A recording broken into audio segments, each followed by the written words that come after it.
ஈஸ்வரத்தன்மை என்றால் என்ன? ஈஸ்வரத்தன்மை என்றால் தலைமை பண்பு.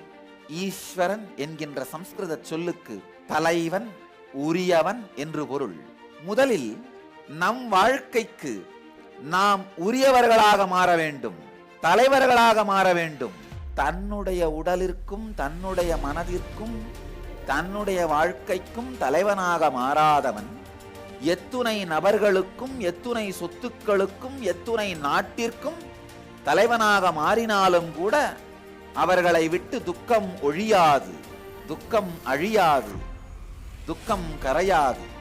தன் வாழ்க்கைக்கு, தன் உடலுக்கு, தன் மனதிற்கு ஒருவன் தலைவனாக மாறும் பொழுது மட்டும்தான் அவனுடைய வாழ்க்கையிலே துக்கம் அழிகின்றது, துக்கம் கரைகின்றது, துக்கம் ஒழிகின்றது.